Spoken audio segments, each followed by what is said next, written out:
ये है वास्तविकता, पीछे के लोग बैठ जाएं। ये भाग गए बार-बार। ये है सच्चाई।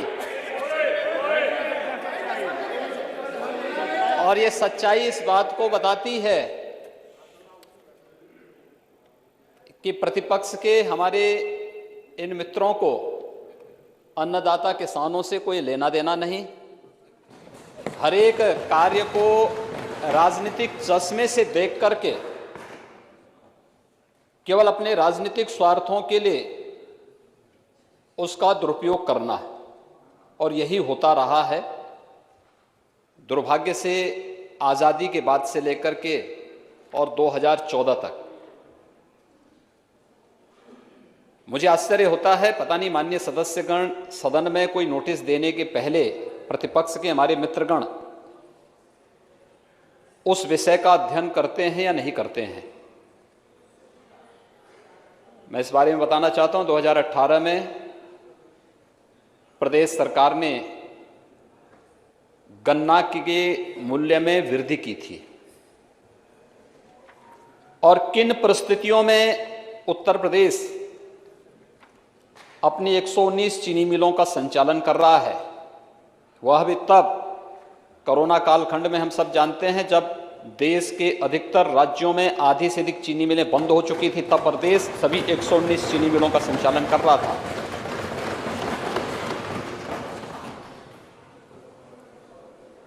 अगर 2004 से लेकर के 2017 के बीच में गन्ना मूल्य के पूरे भुगतान को जोड़ लिया जाए, महोदय 13 से 14 वर्ष का गन्ना मूल्य का भुगतान जितना नहीं हुआ उतना पिछले 3.5 वर्ष के अंदर हमारी सरकार ने गन्ना किसानों के खातों में सीधे भेजने का कार्य किया है। चिंता अन्नदाता किसान नहीं व्यक्त कर रहा है, लेकिन हां, अन्नदाता किसान को धोखा देकर के दलाली करने वाले लोग आज जरूर इस बात को लेकर के चिंतित हैं, ये पैसा सीधे उनके खातों में क्यों जा रहा है।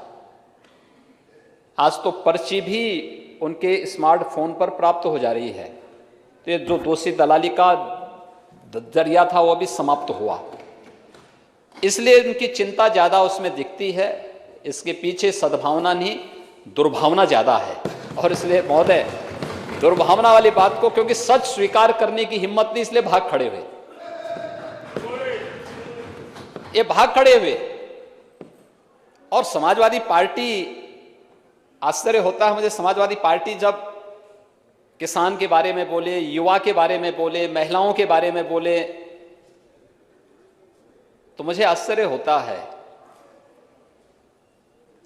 प्रदेश के अंदर हम लोगों ने एंटी भू माफिया टास्क फोर्स बनाया हुआ है। 67,000 हेक्टेयर से अधिक लैंड हम लोगों ने इन भू माफियाओं के कब्जों से मुक्त कराई है। ये ज्यादातर जमीनें सत्ता में रहने के दौरान इन लोगों ने जबरन किसानों की ही दबाई थी या सार्वजनिक जमीनों को कब्जा किया था, जिन्हें आज कब्जों से मुक्त करा करके कहीं डिफेंस कॉरिडोर में उसका उपयोग किया जा रहा है, कहीं प्रदेश में नए निवेश को आमंत्रित करने के लिए इन कार्यों को किया जा रहा है, और कहीं पर किसानों के हितों के लिए निराश्रित गोवंश आश्रय स्थल भी उन्हीं भूमि पर बनाने का काम हो रहा है, जिसमें 6 लाख से अधिक गोवंश के संरक्षण का कार्य वर्तमान में प्रदेश सरकार कर रही है। अन्नदाता किसान के लिए एमएसपी की जो बात की जा रही है, एमएसपी वास्तव में प्रधानमंत्री मोदी जी ने दिया है देश के किसानों को, और प्रदेश के अंदर प्रोक्योरमेंट की पॉलिसी हमारी सरकार 2017 में लेकर के आई है। नहीं तो 2003 से लेकर के 2017 के बीच में आप देखेंगे 3 लाख, 5 लाख, 6 लाख कुंटल तक ही प्रोक्योरमेंट होता था। इस वर्ष धान के क्रय की आप बात कर रहे हैं, कोरोना के बावजूद 66 लाख मीट्रिक टन धान का क्रय इस बार एमएसपी के आधार पर धान के किसानों से किया गया। चीनी मिलें हमारी संचालित चल रही हैं, चीनी मिल ही नहीं, खांडसारी के लाइसेंस भी फ्री कर दिए गए, ऑनलाइन उनको सभी लाइसेंस मिलेंगे। ये सब किसानों के हितों को ध्यान में रख करके सारी कार्रवाई सरकार ने की। कोरोना कालखंड के दौरान गेहूं की फसल तैयार थी, गेहूं की फसल के लिए केंद्र बनाने थे, उस समय भी प्रदेश सरकार ने जगह जगह क्रय केंद्र स्थापित किए, हमें अतिरिक्त व्यवस्था देनी पड़ी, और लेकिन किसी भी किसान को हम लोगों ने निराश नहीं होने दिया। प्रोक्यूरमेंट जितना पिछले 3.5 पौने 4 वर्ष के दौरान हुआ है, महोदय मैं दावे के साथ कह सकता हूं कि किसी भी सरकार की, वह समाजवादी पार्टी की दोनों बार की सरकार रही हो, 2003 से लेकर के 2017 के बीच में, और बहुजन समाज पार्टी की सरकार रही हो, ये सभी अपने समय के कार्यकाल को देखें और फिर तुलना करेंगे इन 3.5 वर्षों के कार्यकाल के दौरान, तो इनके 5 वर्ष के कार्यकाल पर 3 वर्ष का कार्यकाल कई बारी हावी होता हुआ दिखाई देता है, भारी पड़ता है। जहां तक केंद्र सरकार के द्वारा बनाए गए 3 कृषि कानून हैं, मैं विनम्रता के साथ कहना चाहूंगा कि केंद्र सरकार ने इसके लिए इस किसान संगठनों के साथ बड़े सम्मान के साथ वार्ता के लिए आमंत्रित किया, कई दौर की बातचीत हुई, और हर एक स्तर पर केंद्र सरकार इस समस्या को संवाद के माध्यम से समाधान करने के लिए पूरी ईमानदारी और पूरी प्रतिबद्धता दिखाई, हर स्तर पर संवाद बनाए रखा गया। लेकिन महोदय, जब देश अपना राष्ट्रीय पर्व मना रहा था, गणतंत्र दिवस के दिन जो कुछ हुआ है लाल किले पे, तिरंगे का अपमान हुआ, भारत के आन बान सम्मान का अपमान हुआ, और यही नहीं, जब हम संवैधानिक प्रतीकों का अपमान करते हैं तो भारत के संविधान का भी अपमान करते हैं, और भारत के संविधान का अपमान का मतलब बाबा साहब भीमराव अंबेडकर का भी अपमान करते हैं।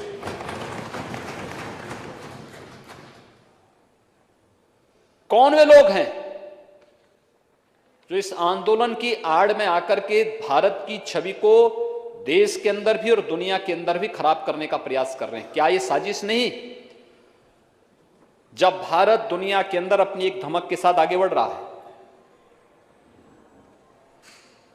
दुनिया के अंदर भारत एकमात्र देश है जिसने 2 कोरोना के वैक्सीन बनाए हैं, लॉन्च किए हैं, न केवल अपने देशवासियों को दे रहा है बल्कि दुनिया के अपने मित्र देशों को भी पहुंचाने का कार्य कर रहा है। वह दिन आप भूले नहीं होंगे जब भारत की वैक्सीन ब्राजील जाती है तो ब्राजील के राष्ट्रपति जी ने संजीवनी बूटी से उसकी तुलना की कि जैसे हनुमान जी संजीवनी बूटी लेकर के आए थे लक्ष्मण जी का प्राण बचाने के लिए, ऐसे ही ये कोरोना वैक्सीन जो भारत ने विकसित की है, ये हमारे देशवासियों के लिए संजीवनी बूटी का कार्य करेगी।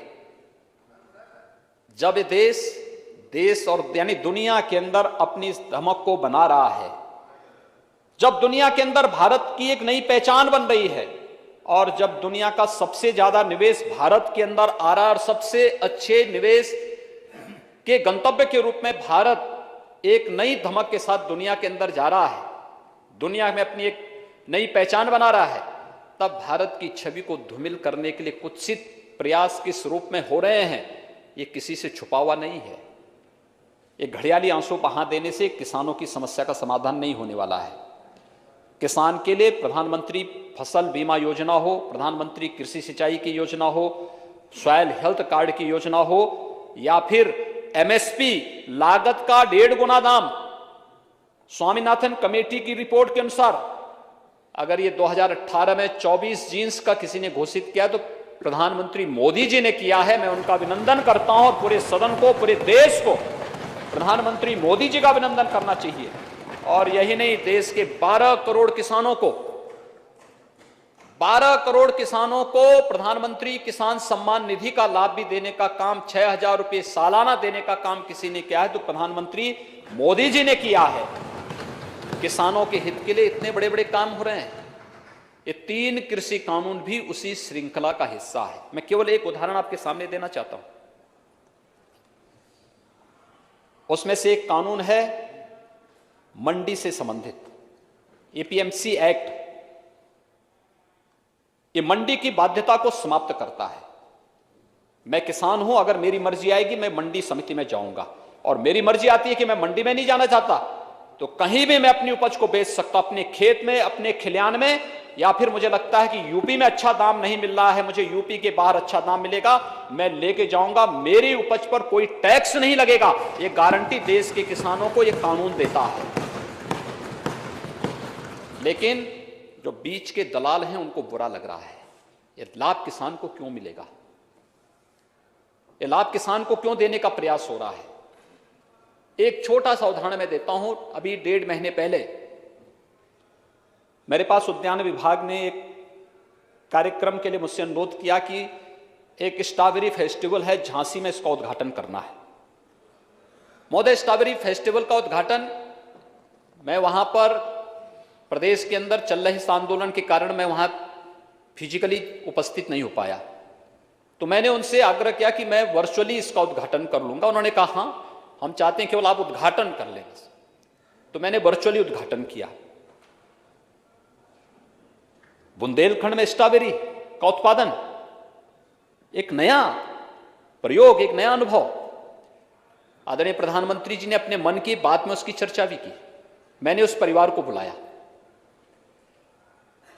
झांसी में एक चावला सिख परिवार की एक युवती ने पहले घर की छत के ऊपर स्ट्रॉबेरी का उत्पादन शुरू किया और बाद में 1.5 एकड़ खेती में उन्होंने स्ट्रॉबेरी की खेती प्रारंभ की। एक सामान्य किसान जब अपने 1.5 एकड़ खेती में धान या गेहूं की फसल पैदा करता है तो साल में उसको मुश्किल से दोनों फसलों को मिलाकर के हम देखेंगे तो कुल उसका लाभ मुश्किल से 30 से 40 हजार रुपए का ही लाभ वो कमा सकता है, इससे ज्यादा नहीं कमा सकता। और 1.5 एकड़ की खेती में इस परिवार ने 4 महीने के अंदर कितना मुनाफा कमाया? 36 लाख का। 36 लाख का। महोदय, यही 36 लाख प्रधानमंत्री मोदी जी हर किसान के जेब में डलवाना चाहते हैं कि जैसा लाभ स्ट्रॉबेरी खेती के माध्यम से एक किसान झांसी के अंदर लाभांश पैदा कर सकता। और वो स्ट्रॉबेरी कहां जा रहा है? कुछ यूपी के मार्केट में, कुछ दिल्ली के मार्केट में, कोई टैक्स नहीं। ये इस कानून ने उस किसान को एक सुरक्षा दी, एक संरक्षण दिया है। और यही बुरा लग रहा है हमारे विपक्ष के मित्रों को जो वॉकआउट करके भाग करके चले गए हैं, जिनको इससे कोई मतलब नहीं, क्योंकि कानून क्या है उनको भी स्वयं मालूम नहीं कानून क्या है, लेकिन बोलना है, विरोध में बोलना है, इसलिए विरोध में बोलेंगे। गन्ना किसानों को 1,23,000 करोड़ रुपए का गन्ना मूल्य का भुगतान हुआ, इसकी चर्चा नहीं करेंगे। खांडसारी को लाइसेंस फ्री कर दिया गया, इसकी चर्चा नहीं करेंगे। गन्ना किसानों की पर्ची में और घटतोली में पूरी तरह पाबंदी लग गई। पूरी प्रतिबद्धता के साथ आज किसान चीनी भी उत्पादन कर सकता है, इथेनॉल भी उत्पादन होगा, खांडसारी भी उत्पादन होगा। उत्तर प्रदेश के अंदर पूरी मजबूती के साथ हो रहा है और किसान को उसका दाम मिल रहा है। ये उनको बुरा लग रहा है, कैसे हो पा रहा है? क्योंकि पहले तो पर्ची में दलाली होती थी, इसके बाद खांडसारी उद्योग में लाइसेंस के नाम पर पैसे ऐंठे जाते थे, फिर चीनी मिलों में अपना खेल अलग से प्रारंभ होता था।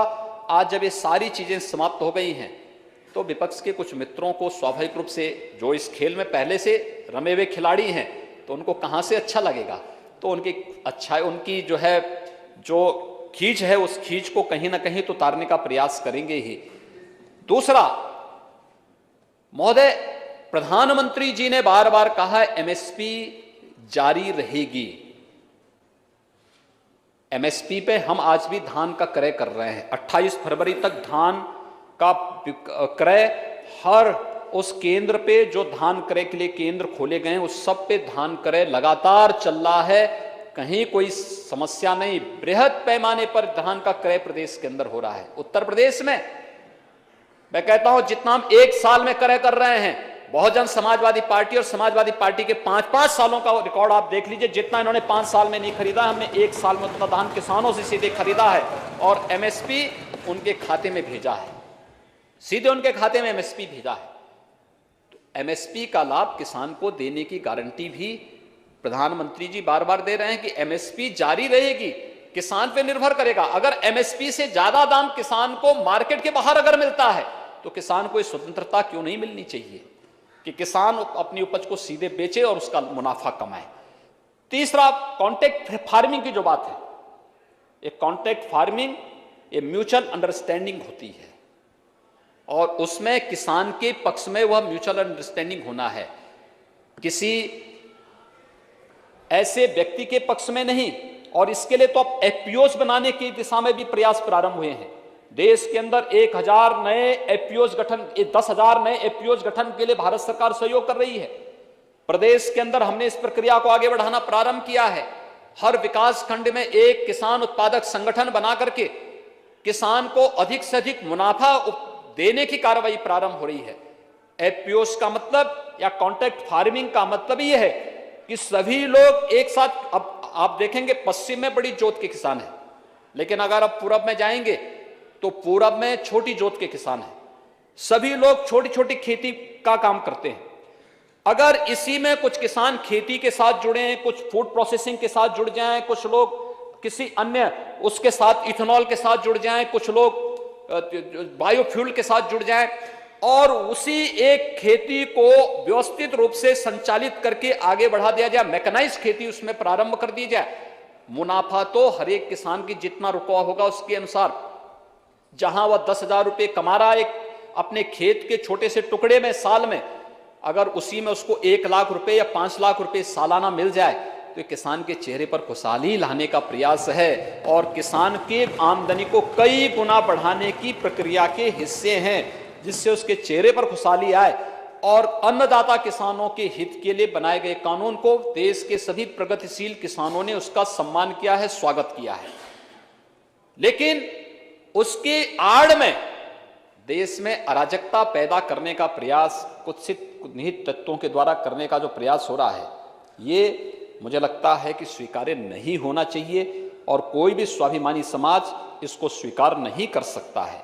हमें तथ्यों पर बात करनी चाहिए, तर्कपूर्ण तरीके से अपनी बात को रखनी चाहिए, गुमराह करके नहीं, अराजकता पैदा करके नहीं, तोड़फोड़ करके नहीं, भारत के संवैधानिक प्रतीकों का अपमान करके नहीं और कॉमन मैन के आवागमन को, सामान्य जन के आवागमन को बाधित करके ये सब कार्य नहीं हो सकते हैं।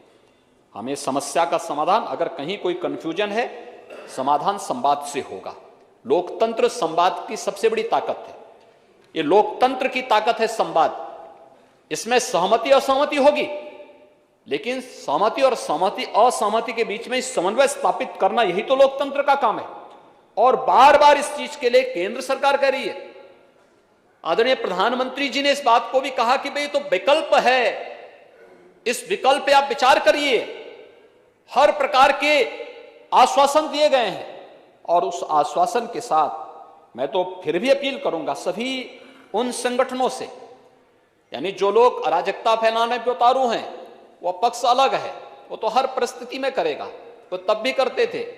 तब अयोध्या के लिए भी कहते थे परिंदा पर नहीं मार सकता, तो अयोध्या में भव्य राम का मंदिर बन ही रहा है। अब इनके परिंदा पर में मारने से तो उसमें कौन कर सकता है? ये काम तो हो ही रहा है अयोध्या में। कौन सच था, ये सबके सामने है। हम लोग जो बात उस समय कहते थे, 1990 में कहते थे, 1992 में कहते थे, आज भी हम अपनी बात पर अड़िग हैं। हम उससे तनिक भी दरदर नहीं हुए, कभी तनिक भी दरदर नहीं हुए हैं। और मैं फिर इस बात को कहूंगा कि किसानों के हित के लिए हमारी पूरी प्रतिबद्धता है। अगर ये लोग प्रतिबद्ध होते तो बाण सागर परियोजना को समयबद्ध ढंग से काम पूरा क्यों नहीं कर पाए थे? जनता पार्टी की सरकार में स्वर्गीय मोरारजी देसाई जी ने उस योजना का शिलान्यास किया था। पूरा तो हमने किया 2018 में। ये लोग कभी पूरा क्यों नहीं किए? किसान के लिए उसको तकनीक चाहिए, उसको मार्केट चाहिए, उसको खेत के लिए पानी चाहिए, मनरेगा के माध्यम से, कन्वर्जेंस के माध्यम से उसको शासन का संबल चाहिए, हर स्तर पर उसको न्यूनतम समर्थन मूल्य की गारंटी मिलनी चाहिए। हमारे क्रय केंद्र इसकी गारंटी उसे उपलब्ध करा रहे हैं।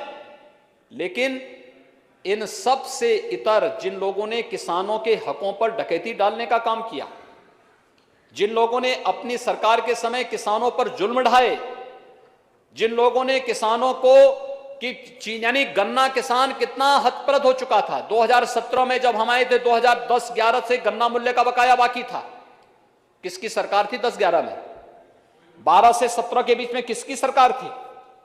और उसके बाद हमारी सरकार आई, गन्ना मूल्य का भुगतान करना प्रारंभ किया है। और हम भी जानते हैं अंतर्राष्ट्रीय मार्केट की स्थिति बहुत अच्छी नहीं है। कोरोना के दौरान चीनी मिलें, जब महाराष्ट्र की आधी से अधिक चीनी मिलें बंद हो गई, कर्नाटक की चीनी मिलें बंद हो गई, तब भी उत्तर प्रदेश के अंदर गन्ना विभाग एक एक चीनी मिल के साथ खड़ा होकर के चीनी मिलों को चला रहा था और इस बात की गारंटी दे रहा था। 25 मार्च से लॉकडाउन प्रारंभ हुआ, लेकिन चीनी मिलें जून तक यहां चली हैं। लॉकडाउन के दौरान भी हमने उस प्रकार के उपाय किए कि चीनी मिलें भी चलें, किसान को गन्ना पहुंचाने में दिक्कत न हो। अप्रैल में, 1 अप्रैल से प्रोक्यूरमेंट की कार्रवाई हमने प्रारंभ कर दी थी गेहूं के लिए।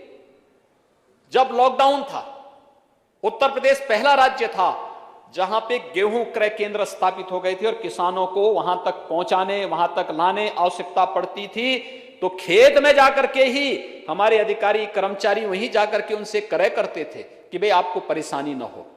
कोरोना संक्रमण को भी रोकना था और मैं कह सकता हूं हमारी टीम ने, मेरे चाहे मंत्रिमंडल के सहयोगी हों या हमारी प्रशासनिक टीम हो, पुलिस की टीम हो, हमारे स्वास्थ्य कर्मी हो, स्वच्छता कर्मी हो, कोरोना वॉरियर्स हो, इन सब ने मिलकर के जो कार्य किया उसका परिणाम है कि उत्तर प्रदेश कोरोना प्रबंधन में भी सबसे अच्छा परिणाम दिया है, किसानों के हितों के लिए कार्य करने में भी सबसे अच्छा परिणाम दिया है और आगे भी उत्तर प्रदेश सरकार किसानों के हित के लिए हर प्रकार से प्रतिबद्ध होकर के कार्य करने के लिए पूरी तरह प्रतिबद्ध है। केंद्र सरकार और राज्य सरकार के समन्वय से किसानों के लिए, नौजवानों के लिए, महिलाओं के लिए, मजदूरों के लिए, व्यापारियों के लिए, समाज के प्रत्येक तबके के लिए पूरी प्रतिबद्धता के साथ कार्य करने के लिए हम लोग पूरी तरह ईमानदारी पूर्वक लगे हुए हैं। और मुझे लगता है, और आपसे भी मैं विनम्र अपील करूंगा अध्यक्ष जी कि माननीय सदस्यों को बताएं कि अगर कोई मुद्दा उठाते हैं तो सुनने की आदत भी उसमें डालें।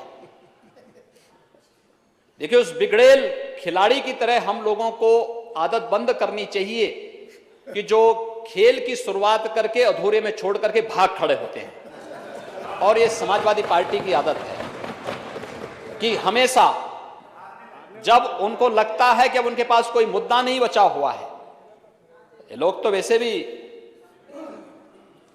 इस फील्ड के बहुत वैसे खिलाड़ी हैं जिन लोगों ने प्रदेश के किसानों का कितनी क्षति की है, कितनी पुण्य क्षति की। किसी ने चीनी मिलें बेच दी, किसी ने जो है किसानों को, यानी प्रोक्यूरमेंट तो सेंटर कभी चलाया ही नहीं। बाढ़ की समस्या के समाधान के लिए इनके पास कोई योजना नहीं थी। जन की भी हानि होती थी, धन की भी हानि होती थी। हम लोगों ने तो दलहन के लिए, तिलहन के लिए, मकई के लिए, आलू के लिए समर्थन मूल्य हमारी सरकार ने घोषित किया। आज हर किसान खुशहाल है, अच्छी दिशा में आगे बढ़ रहा है। परेशानी किसानों को नहीं, विपक्ष के उन मित्रों को है जिनकी दलाली का पैसा अब किसान के खाते में सीधे जा रहा है, उनको जरूर परेशानी है। सामान्य किसान को कोई परेशानी नहीं और किसान संगठनों ने इसकी घोषणा बहुत पहले भी की है और आगे भी करेंगे। और मैं फिर इस बात के लिए आश्वस्त करता हूं, सरकार किसानों के हितों को पूरी तरह प्रतिबद्ध होकर के समर्पित भाव के साथ कार्य करेगी और संवाद से अगर कहीं कोई कंफ्यूजन होगा तो समस्या का समाधान करने के लिए भी हम लोग पूरी तत्परता के साथ कार्य करने को तैयार हैं। और मुझे लगता है कि कहीं भी किसी पे कोई प्रतिबंध नहीं लगाया गया है, किसी भी प्रकार का कोई भी रोक टोक किसी कार्यक्रम में नहीं है। लेकिन हाँ, कानून को हाथ में लेकर के आगजनी, तोड़फोड़ या फिर संवैधानिक प्रतीकों का अपमान करने की छूट भी हम किसी को नहीं दे सकते हैं। प्रदेश की 24 करोड़ जनता की सुरक्षा हमारी जिम्मेदारी है और उस 24 करोड़ जनता की सुरक्षा के साथ किसी को भी खिलवाड़ करने की छूट सरकार नहीं देगी। मुझे यही आपसे कहना, यही आपसे विनम्र प्रार्थना करनी थी। मुझे लगता है कि अच्छा होगा कि विपक्ष के हमारे मित्रगण सच्चाई को स्वीकार कर सकेंगे। धन्यवाद।